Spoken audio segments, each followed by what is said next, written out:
Allez Joe, victoire 8-1. Bon, c'est une victoire logique, hein, mais encore fallait-il réussir ce match.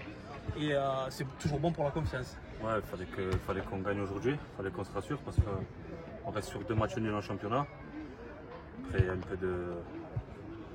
avait un peu de mieux par rapport à l'état d'esprit. Mais c'est bien, ça fait du bien. Confiance aussi, tu as mis un quadruplé. Ouais. Donc j'imagine que la rencontre face à Uzès, qui, on le rappelle forcément, sera beaucoup plus importante que ce match-là, sera abordée avec un meilleur moral. Après, on essaie d'arriver d'être en confiance le plus possible. En ce moment, il y a un peu des problèmes au club, comme tout le monde peut savoir. Mais ouais, on essaie d'arriver à Uzès avec le plus de confiance possible. Qu'est-ce que ça te fait de porter ce brassard pour ce match-là, dans ce club mythique, je le rappelle? Ça fait énormément plaisir. Après, que ce soit moi ou quelqu'un d'autre, je m'en fous. Mais ça fait toujours plaisir, bien sûr. Alors, une question un peu plus personnelle pour terminer. Par rapport à la fin de saison dernière, hein, je trouve que tu es un peu plus en recul pour ta position sur le terrain. Ouais. Et je trouve que tu es un peu plus à l'aise. Et ça te permet même, paradoxalement, du fait d'être un petit peu moins aux avant-postes, de marquer plus. Exactement. Comment tu l'expliques? J'avais beaucoup moins de ballons l'année dernière, comme je jouais un peu plus devant. Et j'ai toujours préféré jouer derrière les attaquants. Et c'est là où je me sens le mieux. Ouais, on se revoit, j'espère, la semaine prochaine avec une victoire contre Uzès. C'est très important de gagner la semaine prochaine. Merci à toi, bravo encore. Merci.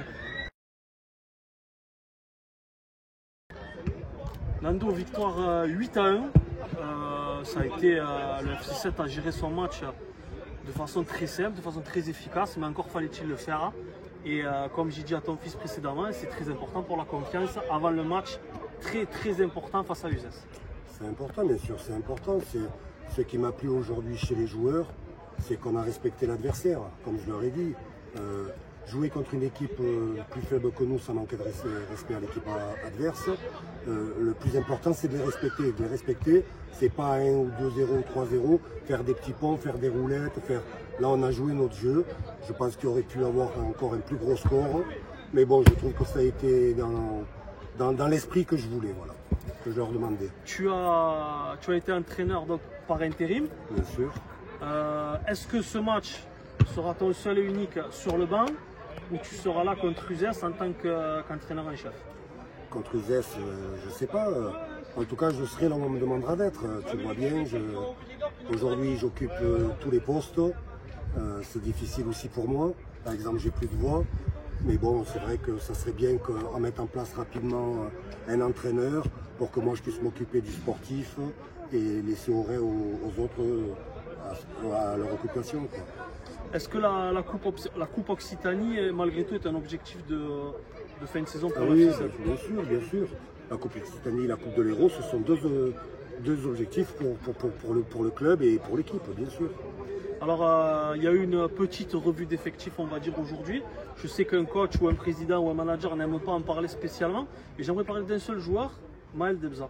Je trouve qu'il a récupéré bon nombre de ballons. C'est un mec qui est très discret, mais il fait ses matchs, je trouve, il prend une envergure de plus en plus importante au sein du club. Et c'est pour ça qu'il est dans l'équipe, justement. Maël fait partie de ces jeunes qu'on fait monter chaque année avec nous. L'an dernier, ça a été le petit Robin, Chris, qu'on a intégré au groupe. Maël, on l'a intégré maintenant. Et puis aujourd'hui, c'est l'objectif, de toute façon, de l'équipe et du club. C'est que nos jeunes puissent intégrer l'équipe première. Pour ça, il faut leur faire confiance. Je pense qu'on leur fait confiance, ils nous le rendent bien. Et pour finir, Nando, il y a eu beaucoup de soubresauts encore cette semaine dans les coulisses du FC7. À quand cela va-t-il se terminer et on ne va plus comparer le FC7 à Demain nous appartient? Non, mais ça après, les gens qui comparent, voilà, comme tu dis, le FC7 à Demain nous appartient, ou tout ce que je peux voir sur les réseaux. Honnêtement, je regarde parce que j'ai Facebook. Et tu comprends que ça fait du mal à l'image encore du club? Non, parce que ceux qui font du mal, c'est pas le club qui se fait du mal, c'est eux, c'est ces gens-là. En mettant ceux qui mettent, je ne vais pas rentrer dans les détails. Après, ce qui se passe dans un club, pour moi, doit rester interne. Si les personnes veulent faire du cinéma autour, ça les regarde à eux. Moi, je suis acteur de ce que je vis. Je ne suis pas un figurant. Eux, c'est des figurants. Parce qu'ils ne sont pas dans le film que je vis. Nous, on est là pour se serrer les coudes, pour faire tout pour que le club avance. Et on fera tout pour que le club, de toute façon, réussisse. Même si encore aujourd'hui, il va y avoir une discussion avec tout le monde parce qu'il faut qu'à un moment, les gens comprennent qu'on ne peut pas promettre ce qu'on ne peut donner. Voilà, donc je vais faire en sorte, même si je dois encore être une fois le mal aimé, mais je vais faire en sorte que tout ça rentre dans les règles rapidement. Très bien Nando, merci. Et on Merci se dit à la toi. semaine prochaine pour Uzas. Ça va, merci. Merci encore. Merci.